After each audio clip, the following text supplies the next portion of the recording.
Hello and welcome साथियों, मैं हूं दिलबीर सिंह खालसा और आप देख रहे हैं डीएसके क्लासेस। दोस्तों, आज की क्लास में कुछ और इंपॉर्टेंट कंसेप्ट सीखेंगे प्रेजेंटेशन ऑफ डेटा को लेके।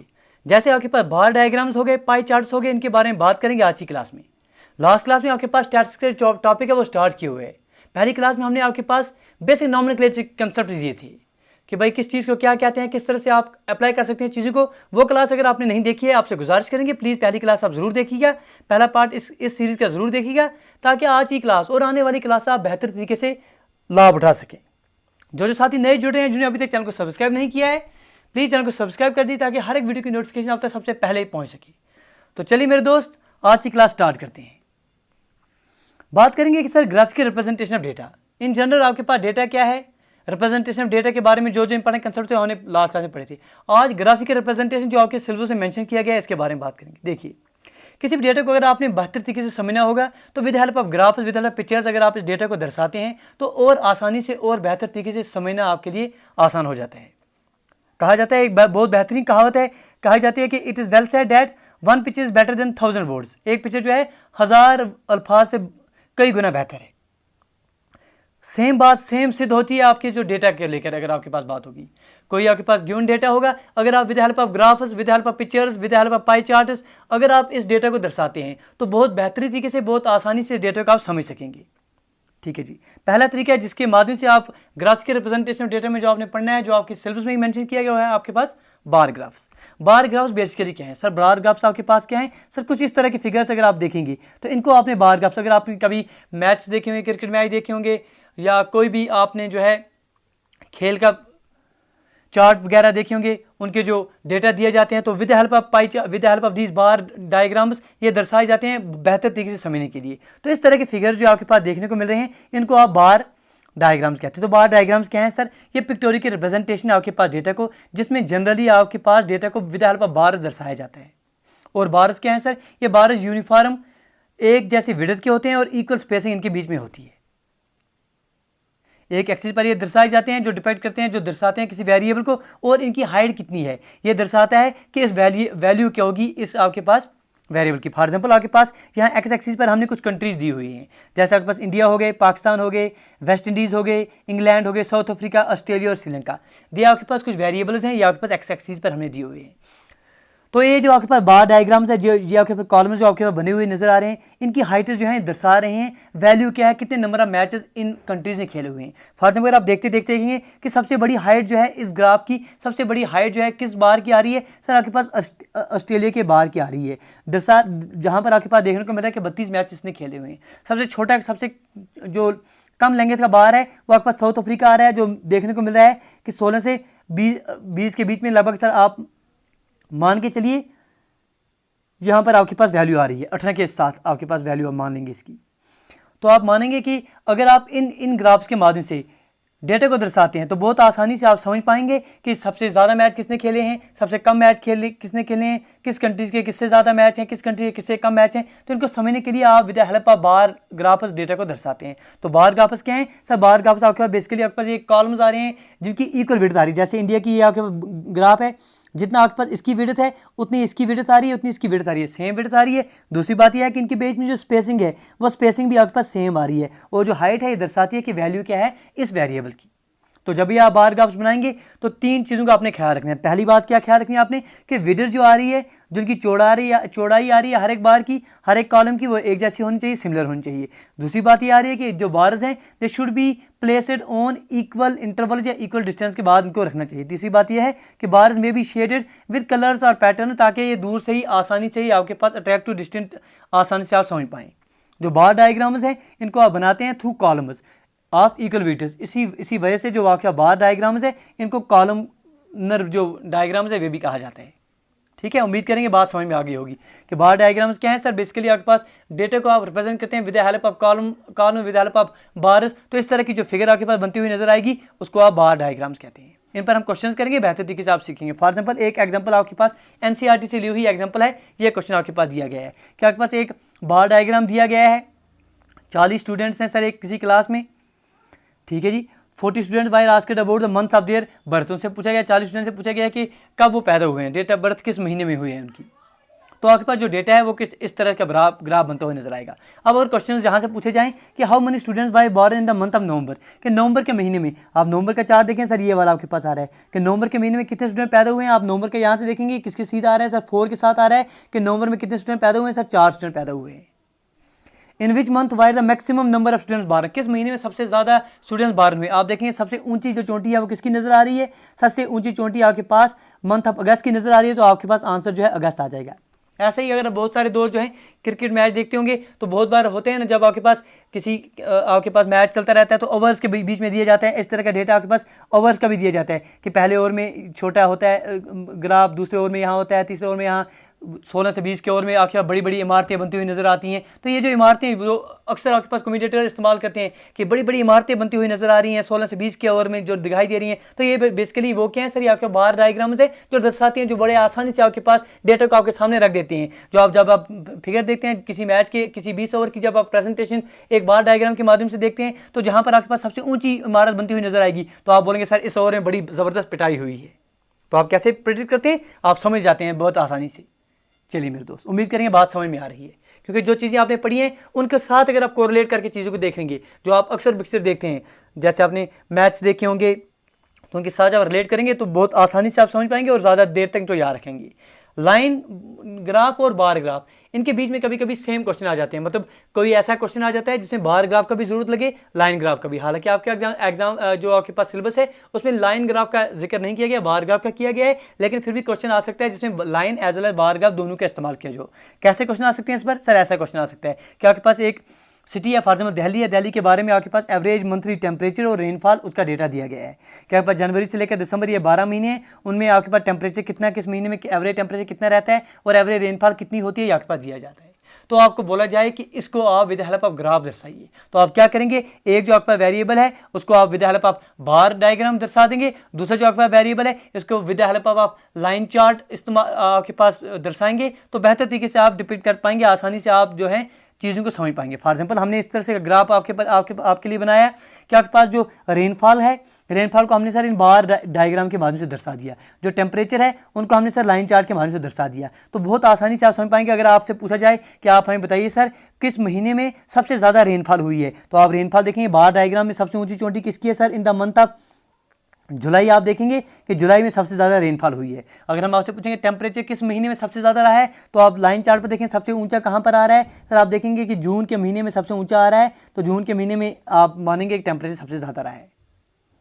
ठीक है मेरे दोस्त, तो ये चीज़ें अगर आपके पास दो सेम चीज़ें आ रही हैं कि दो चीज़ों को आपने दर्शाना है, टेम्परेचर को भी दर्शाना है, रेनफॉल को भी दर्शाना है, तो with help of line chart, with help of आपके पास बार डायग्राम, दोनों को आप इस्तेमाल करके दर्शा सकते हैं चीज़ों को बेहतर तरीके से। उम्मीद करेंगे हर एक स्टूडेंट बड़े बेहतर तरीके से समझ रहे हैं। गुजारिश करेंगे अगर आप सीख रहे हैं तो साथ साथ लाइक शेयर और सब्सक्राइब करते रहिए। बताते चलें कि ऑलमोस्ट 600 वीडियोस आपके साथ शेयर कर चुके हैं। अभी भी सर आपके जो 5K के सब्सक्रिप्शन है, जो 5K सब्सक्राइबर्स हैं वो अभी पूरे नहीं हुए हैं। आपसे गुजारिश करेंगे जिन दोस्तों ने नहीं किया है प्लीज़ सब्सक्राइब कर दीजिए और अपने दोस्तों के साथ भी लिंक को शेयर किया कीजिए। चलिए सर, उम्मीद करेंगे कि आज आप बेहतर तरीके से लिंक को शेयर करेंगे। अगला कंसेप्ट आपके पास आता है sir multiple bar diagrams. Multiple बार डायग्राम का इस्तेमाल आप कब कहाँ क्यों करते हैं। देखिए सर, अक्सर क्या होता है कि आपके पास डेटा जो दिए जाते हैं उसमें 2 या 2 से ज़्यादा वेरिएबल्स आपके पास होती हैं। फॉर एग्जांपल आप कहीं पर गए, किसी एक गांव में गए, वहाँ आपने डेटा हासिल करना है कि टोटल पॉपुलेशन कितनी है सर, इसमें मेल्स कितने हैं, इसमें फीमेल्स कितने हैं, ऐसा डेटा आपके पास आ जाए। आप किसी इलाके में गए, आप देख रहे हैं सर वहाँ पर पानी इस्तेमाल कर रहे हैं लोग, कैनाल से कितना कर रहे हैं, ट्यूबवेल से कितना कर रहे हैं, वेल इरीगेशन से कितना कर रहे हैं। तो इसके लिए ऐसे वेरिएबल, जब आपके पास 2 या 2 से ज़्यादा वेरिएबल आपके पास डेटा में मौजूद हों और एक दूसरे के साथ आपको कंपेयर करना पड़े, तो आप बेहतर तरीके से मल्टीपल बार डायग्राम का इस्तेमाल कर सकते हैं। Multiple bar diagrams are constructed, किस लिए कंस्ट्रक्ट करते हैं, टू रिप्रेजेंट 2 और more than 2 variables for the purpose of comparison. जब 2 या 2 से ज़्यादा वेरिएबल्स आपके पास हो, उनको कंपेयर करना हो, तो आप मल्टीपल बार डायग्राम का इस्तेमाल कर सकते हैं। फॉर एग्जांपल हमने आपको कह दिया एक गांव में आप गए, आपने देखना है सर पढ़े लिखे लिटरेसी रेट आपने देखनी है कि टोटल पॉपुलेशन की लिटरेसी रेट कितनी है, मेल्स की लिटरेसी रेट कितनी है, फीमेल्स की लिटरेसी रेट कितनी है, एक दूसरे का कंपेयर करना है, तो आप with the help of multiple bar diagrams इस्तेमाल कर सकते हैं। चलिए एक एग्जाम्पल से आपको क्लियर करते हैं। एग्जाम्पल कुछ इस तरह से हमने बनाई है कि आपके पास टेबल बनाया गया है, दिया गया है। इसमें आपके पास 1951 से लेकर 2011 तक या आपके पास सेंसस ऑफ इंडिया की रिपोर्ट आपके पास आ रही है, लिटरेसी रेट दिया जा रहा है कि 1951 में आपके पास टोटल पॉपुलेशन लिटरेसी रेट 18.33 थी, इसमें मेल्स की 27.16 आ रही थी, फीमेल्स की 8.86 आ रही थी। इस तरह से 1961, 1981, 2011 की जो रिसेंटली हुई थी उसमें आपके पास टोटल पॉपुलेशन लिटरेसी 73.0 आ रही थी, मेल्स की 80.9 आ रही थी और फीमेल्स की 64.6 आ रही थी। अब आपको इस डेटा को, ये आपके पास जो डेटा दिया गया है इस टेबल के माध्यम से, इसको बार डायग्राम के माध्यम से दर्शाना हो तो आप कैसे करेंगे सर? आप यूज़ करेंगे मल्टीपल, क्या करेंगे? मल्टीपल बार डायग्राम का इस्तेमाल करेंगे कुछ इस तरह से। फॉर एग्जाम्पल आपने इस तरह से डेटा बना लिया कि 1951 में आपने 3 बना लिए, 1961 में 3, 1971 में 3। देखिए तो पर्सनस के लिए आपने एक कलर रख लिया कि ये वाला जो आपके पास पहला कलर आ रहा है ये आपके पास पर्सनस के लिए, ये जो वाइट सिंपल आ रहा है ये आपके पास जो ग्राफ वाइट कलर से होंगे ये मेल को दर्शाएंगे, और जो पूरा ब्लू होगा ये आपके पास फीमेल को दर्शाएंगे। तो इस तरह से अगर आप देखेंगे कि अगर आपसे पूछा जाए कि 1951 में आप बताइए सर मेल्स की क्या है, तो आप देखेंगे 20 से 30 के बीच में आ रहा है कहीं पर, तो यहाँ से 10 से 20 के बीच में यहाँ पर आ रहा है। तो विद हेल्प ऑफ जब आप ग्राफ्स के माध्यम ग्राफ पेपर पर बनाएंगे तो आपके पास पर्टिकुलरली हर एक वैल्यू की वैल्यू जो है, हर एक चार्ट की वैल्यू आपके पास बड़े आसानी से दिखाई देती हुई नजर आएगी आपको। तो कहने का मतलब ये है कि अगर आपके पास 2 या 2 से ज़्यादा वेरिएबल दिए जाएं जिनमें आपके पास आपस में कंपैरिजन करना हो, जैसे यहाँ पर आपके पास डेटा दिया गया है कि पर्सन्स की लिटरेसी रेट कितनी है टोटल, मेल्स की कितनी है, फीमेल्स की कितनी है, आपने कंपेयर करना हो, हर एक साल के साथ कंपेयर करना हो, तो with help of multiple bar diagrams आप ये काम बड़े आसानी से कर पाएंगे। ठीक है जी। अगला जो आपके पास ग्राफिकल रिप्रेजेंटेशन ऑफ डेटा में आपके पास कंसेप्ट आ रहा है उसको आप पाई चार्ट्स कहते हैं, पाई डायग्राम्स कहते हैं। पाई डायग्राम्स बेसिकली क्या है सर? ये भी एक तरीका है, ये भी आपके पास एक मेथड है जिसमें जो आपके पास ग्राफिकल रिप्रेजेंटेशन ऑफ डेटा में आप इस्तेमाल करते हैं। इसको यूज़ करने के लिए आप बेसिकली डेटा को रिप्रेजेंट करते हैं सर्कल के माध्यम से, और सर्कल को आप डिवाइड करते हैं कॉरस्पॉन्डिंग डिग्री ऑफ एंगल्स में जो दर्शाते हैं सब सेट्स ऑफ डेटा को। इसी वजह से जो आपके पास ये पाई डायग्राम है इसको आप डिवाइडेड सर्कल डायग्राम भी कहते हैं। बात को समझिए, या आपके पास इस तरह से सर्कल दिया जाए, फॉर एग्जाम्पल हम वो बोलेंगे कि एक सिटी है, इसमें सर एक स्कूल है, इसमें क्रिकेट खेलने वाले कुछ खिलाड़ी हैं, इसमें फुटबॉल खेलने वाले कुछ खिलाड़ी हैं, इसमें बैडमिंटन खेलने वाले कुछ खिलाड़ी हैं। तो इस तरह से आप दर्शाएंगे, ये क्रिकेट वाला खेलने वाला हो गया, ये बैडमिंटन खेलने वाले हो गए, ये हॉकी फॉर एग्जाम्पल खेलने वाले हो गए। तो with the help of this circle diagram you can represent the data more easily. तो इस तरह के डेटा को जब आप रिप्रेजेंट करते हैं with help of circle, with help of the diagrams, तो इसको आप पाई डायग्राम्स कहते हैं। और इंपॉर्टेंट बात यह है कि आपके पास जो डेटा दिया जाता है इस सर्कल को आप उसी डेटा के हिसाब से डिवाइड करते हैं कॉरस्पॉन्डिंग एंगल्स में, कॉरस्पॉन्डिंग डिग्री ऑफ एंगल्स में जो दर्शाते हैं सब सेट्स ऑफ डेटा को। इसी वजह से आपके पास पाई डायग्राम को डिवाइडेड सर्कल डायग्राम भी कहा जाता है। और इंपॉर्टेंट बात यह है कि एंगल जो है ईच वेरिएबल की वो आप कैलकुलेट करते हैं, उसके लिए फार्मूला क्या है, वैल्यू क्या है सर गिवन वेरिएबल की जिसकी आपने वैल्यू निकालनी है, उसकी वैल्यू क्या है given value of given state या रीजन की इंटू 360 डिवाइडेड टोटल वैल्यू क्या आ जाएगी। अगर आपके पास डेटा जो है परसेंटेज में दिया जाए तो आप कैसे निकालेंगे वैल्यू एंगल की, एंगल आप ईच वेरिएबल कैसे निकालेंगे, आप परसेंटेज क्या है गिवन वेरिएबल की इंटू 360 डिवाइड बाय आप 100 करेंगे। फॉर एग्जाम्पल इस तरह से अगर आपका डेटा दिया जाए कि आपके पास एक सिटी है, उसमें सर रूरल या रूरल पॉपुलेशन इतनी है, अर्बन पॉपुलेशन इतनी है, उसको डिवाइड किया जाता है। तो यहाँ से आप दर्शाएंगे कि आपके पास जो रेड कलर से हम दर्शा रहे हैं सर, ये रेड कलर से जो चार्ट में नज़र आ रहा है पार्ट, ये आपके पास रूरल पॉपुलेशन है, जो ये ग्रीन कलर का आपको दिखाई दे रहा है ये आपके पास अर्बन पॉपुलेशन है। तो इस तरह के चार्ट्स को आप क्या कहते हैं सर, पाई डायग्राम्स कहते हैं। इन पर भी हम बड़े बेहतरीन तरीके से क्वेश्चन करेंगे और बेहतर तरीके से आप चीज़ों को समझ पाएंगे। चलिए सर कुछ क्वेश्चंस आज की क्लास में हम बार ग्राफ पर कर लेते हैं, अगली क्लास में पाई चार्ट्स पर भी क्वेश्चन करेंगे और हिस्टोग्राम्स, फ्रीक्वेंसी, पॉलीगन्स उनके बारे में बात करेंगे। आज की क्लास में कुछ इंपॉर्टेंट क्वेश्चंस हैं, चलिए सर आपके लिए हैं, फॉलो कीजिए इनको। द बार ग्राफ आपके पास दिया गया है जो दर्शाता है सेल कितनी हुई है किताबों की थाउजेंड्स में। ठीक है जी, 6 ब्रांच हैं पब्लिशिंग कंपनी की। फॉर एग्जाम्पल ये 6 ब्रांच कौन कौन से हैं, B1, B2, B3, B4, B5, B6, ये 6 ब्रांचेस हैं। 2000 में आपके पास ब्लू कलर से दर्शा रहे हैं जो सेल्स हुई हैं, 2001 में जो सेल्स हुई हैं वो आपके पास रेड कलर से दर्शाई जा रही हैं। ठीक है, डेट ग्राफ समझ गए कि आपके पास 6 कंपनीज हैं या आपके पास किताबों की सेल कर रही हैं इन थाउजेंड्स। फॉर एग्जाम्पल आपके पास B1 एक आपके पास पब्लिशिंग कंपनी आ रही है, 2000 में एक 80 सेल कर रही है, 2001 में ये आपके पास 105,000 की बात करें, 105 सेल कर रही है। ठीक है जी, इस तरह से B5 के बारे में बात करेंगे। B5 जो है इन द ईयर ऑफ 2000 ये 75,000 की सेल कर रही है, इन द ईयर ऑफ 2001 ये 95,000 की सेल कर रही है। तो सो ऑन, ऐसे ही आपके पास ये ग्राफ दिया गया है। अब क्वेश्चन, सिंपल क्वेश्चन आ सकते हैं आपके एग्जामिनेशन में, what the ratio of the total sale of branch B2 for both years to total sale of branch B4 for both years. कीजिए सर इस क्वेश्चन को, आपने बताना है कि रेशियो क्या निकलेगा, टोटल सेल जो कर रही है कौन सी, ब्रांच B2 दोनों साल में, तो टोटल सेल जो कर रही है B4 दोनों साल में। किस किस के बारे में बात हो रही है, B2 और B4। B2 कहाँ पर है सर आपका? B2 यहाँ पर है। B4 कहाँ पर है सर? B4 यहाँ पर है। देखिए B2 दोनों सालों में कितनी सेल कर रही है? 75 plus time 65 divided by B4 दोनों सालों में सेल कितनी कर रही है? 85 प्लस टाइम 95 कीजिए सर। इसको आप इन दोनों को ऐड कीजिए, 75 प्लस टाइम 65 अगर आप करके देखते हैं तो कितना आ रहा है सर? 140 आ रहा है। 140 डिवाइड बाई आपके पास 85 प्लस टाइम्स आप इसको करेंगे 95, तो वो डेटा कितना आ रहा है सर? 180 आ रहा है। मतलब ये 0 2 7 ज़र 2 9 ज़र 7/9 ऑप्शन नंबर डी, ये आपके पास आंसर आ गया 7:9। ठीक है, ऐसे क्वेश्चन बिल्कुल आसान क्वेश्चन आपके पास आएंगे। चलिए सर दूसरा क्वेश्चन आपके लिए है, कीजिए total sales of branch B6 for both years is what percent of total sales of branch B3 for both years. आपको बताना है कि टोटल सेल जो B6 कर रहा है दोनों सालों में वो कितने परसेंट का है, किसका? टोटल सेल जो कर रही है branch B3 for both years. चलिए जी अटेम्प्ट कीजिए सर मेरे दोस्त इस क्वेश्चन को। देखिए किस किस की बात हो रही है? B6 कहाँ पर है सर? यहाँ पर B6 हो गया। टोटल सेल कितनी कर रही है sir? 70 plus 80 divide by B3 कहाँ पर है सर? यहाँ पर B3 हो रहा है। टोटल सेल कितनी कर रही है? 95 प्लस 110। ये आपके पास हो गया रेशियो निकालना। अगर परसेंटेज निकालना हो तो इंटू आप 100 करेंगे। इसको सॉल्व कीजिए, आपके पास आंसर आ जाएगा। क्या आ जाएगा आपके पास आंसर? 70 प्लस 80 अगर आप करते हैं तो 70 70 140 और 150 150 ये आपके पास। और दूसरा आपके पास हो गया 95 में आपने 110 ऐड करनी है, तो वो कितना हो गया सर? 110 और 5 हो गए 115 90 205 इंटू आप 100 करेंगे। इसको आप सॉल्व कर दीजिए, ये आपके पास जो आंसर होगा यही आपके पास आंसर आ जाएगा। ठीक है जी, 150 डिवाइडेड बाई 205 इंटू 100 आप कीजिए। दो मोस्ट अप्रोप्रिएट आंसर जो है वो कितना आ रहा है? 73.11। तो option number 17 option number C most appropriate answer है।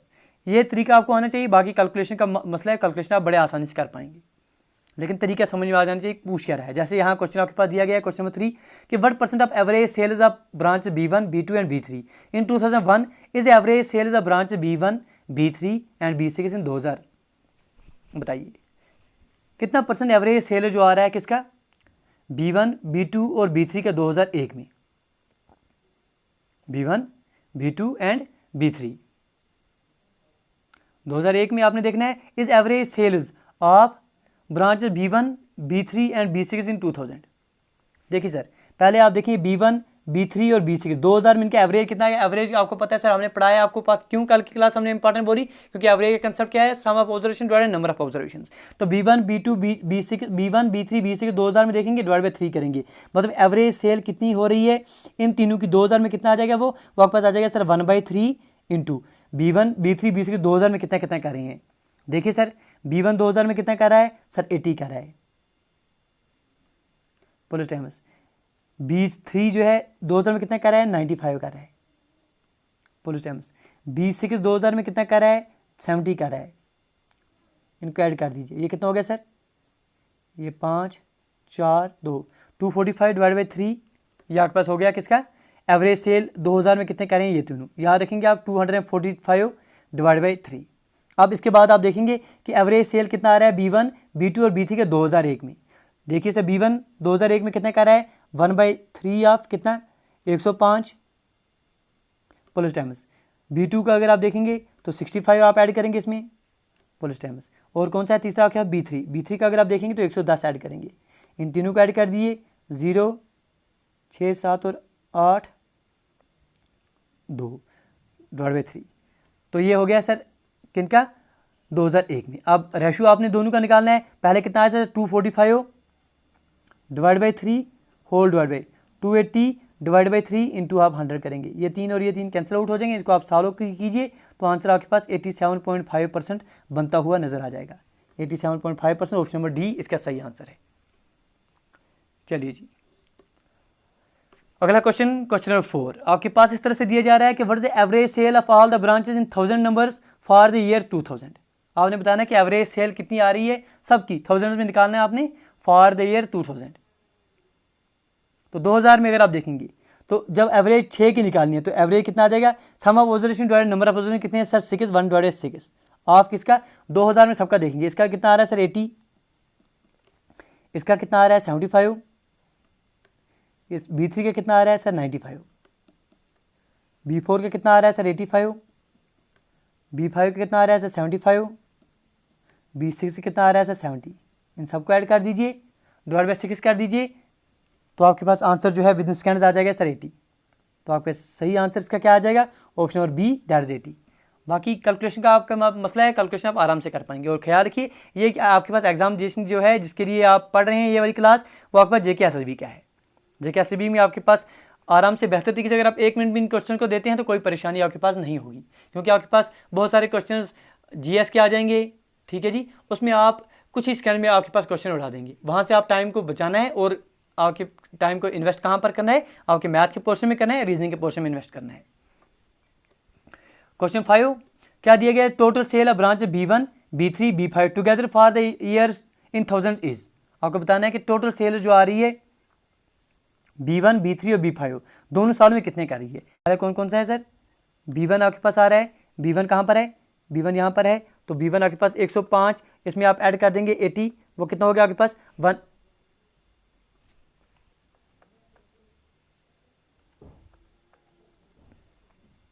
185, सॉरी एक सेकेंड,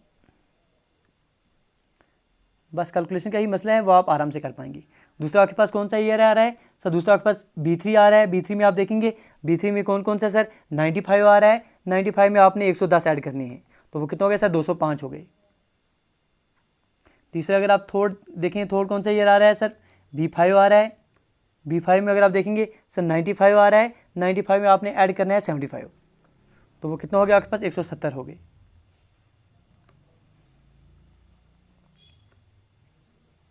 तो ये आपके पास 5 हो गए, 5 और 5 यहाँ पर 10 हो गए, यहाँ पर 6 हो गए, यहाँ पर 5 हो गए, 560, ऑप्शन नंबर डी ये आपके पास सही आंसर है। बस बाकी खेल जो है कैलकुलेशन क्या है, कंसेप्ट आपके पास आने चाहिए, कंसेप्ट आपके पास क्लियर हो गए तो आप कोई भी क्वेश्चन बड़े बेहतरीन तरीके से कर पाएंगे। उम्मीद करेंगे कि आज की क्लास में आपने दो चीज़ें, एक तो बार डायग्राम्स क्या है, किस तरह से इस पर क्वेश्चन आ सकते हैं, पाई चार्ट्स क्या हैं, पाई डायग्राम्स पर क्वेश्चन कैसे बनते हैं, ये आपको क्लियर हो गए होंगे। गुजारिश करेंगे अगर आज की क्लास में आपने कुछ सीखा है तो प्लीज़ लाइक शेयर सब्सक्राइब करना ना भूलना, क्योंकि आप दोस्तों की जो सपोर्ट है बस वही मोटिवेट करती है इस तरह के सेशन आपके साथ लाने के लिए। मिलते हैं अगली वीडियो में, till then do take your best care. Thank you, thanks a lot for watching.